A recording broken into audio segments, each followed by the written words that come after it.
We're now at the stage where you have laid up your quilt and you've quilted it and you're ready to bind. And I'm going to show you my way of doing some straight edge binding. So what I've done here is I've just added all my little bits of fabric together. The width of this binding is 2¼ inches. A lot of people will use a 2½ inch width. That's just a personal preference. Because I've just done some straight seams, I've just opened these seams up and I'm going to show you how I've ironed them. So basically, once the seam is here, if you just open the seam up and press it flat, and that will just give you a nice flat binding there. Now if you notice I'm pressing, I'm not ironing, and that will not distort the fabric. I'm then going to press the fabrics wrong sides together. So that's the unpatterned sides together. And it is quite nice if you can match up those seams as you're going.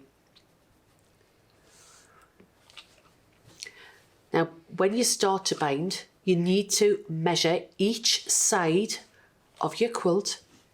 And then I usually add another 5 inches on top of that for the straight edge binding. So now we're ready to take this to the sewing machine and bind. So now we've prepared the binding, I've already gone ahead and sewn this particular one on because I want to show you that next stage. You're going to flip that binding over so it's open, and we're going to put the new binding that we've just prepared down here. Now at this point it's quite useful to use quilt clips or a pin just to hold it in place whilst you get it under the machine. You could of course use your walking foot here, or alternatively use the utility foot that came with your machine. Consider increasing the stitch length to 3, and of course you could always remember to use your either a quilting needle size 90 or a universal needle size 90. Lower the presser foot. Once you've lowered the presser foot, then you are just going to manipulate this binding so it's in place. And you could use your quilting gloves if you feel that you want to get more of a grip on the fabric. I tend to do this particular stitching at a 1/4 inch seam allowance, but if it's a little bit over or a little bit under, it really wouldn't matter. It's not that critical. So you're just going to stitch all the way down. Now if you notice I'm not pinning as I'm going, you can clip it into place, but I just find it easier to do small distances, position the binding, just to make sure everything's lying flat, and then stitch. And you're going to carry on doing that all the way down.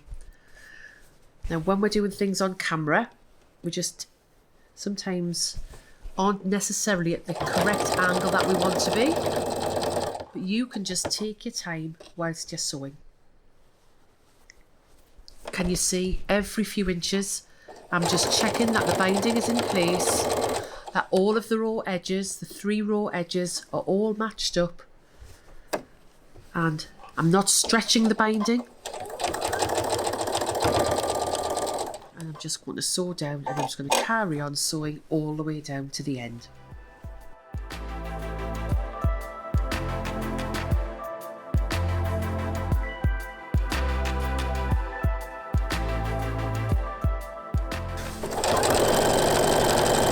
So as we're nearing the end, I already had this binding strip on. Remember to open it up, make sure it's all lying flat, and then sew the new binding strip directly across and stitch off and take it out of the machine. So I've now finished sewing the binding on, and I have all 4 sides on the quilt, and we now need to finish it off. So the first thing I'm going to do is trim this extra piece here. I find it easier to turn it over and make sure that you don't cut the fold of the previous binding. Take that away. We now need to neaten this corner because we'll have a lot of excess fabric going on here. So I'm just going to take that away. You need a nice sharp pair of scissors. So as you turn it over, you can see you have a lot of bulk here. I have the backing fabric, I have the Eco 150 wadding, and I've also got the top of my quilt, and then I have the junction where all of this the binding has met. So what I want to do is take some of this bulk away to give me a nice neat corner. And this is where you really need a pair of scissors that cut in. Now don't think that you've got to cut all of them at once. You could do a bit of layer cutting and just little and often is what I always say. Slowly, surely take it all away. And if you notice, I'm not cutting the corners, I've cut a right angle there. And again, don't cut everything at once, just cut that little square out of there and take that out. And if you just take your time trimming this until you're happy, then you'll get a much neater finish on the corner. Now, once you've trimmed what you think is enough, then of course you can always test it by turning it over. You don't want to snip into your stitches because that's going to weaken that seam there. So once we've done that, you have one side which has a raw edge and one side that has the folded edge, and it's the folded edge that we want over to be seen last. So I'm just going to flip this over here. Oops, like that. So what we're going to do is we are going to fold the raw edge down and then make sure that's all nice and neat and bring this edge over and use a quilt clip to keep it in place. You're then going to bring all of the other binding over to the stitch. I like to cover that line of stitching that I've done with my binding, and then you're just ready to hand stitch it.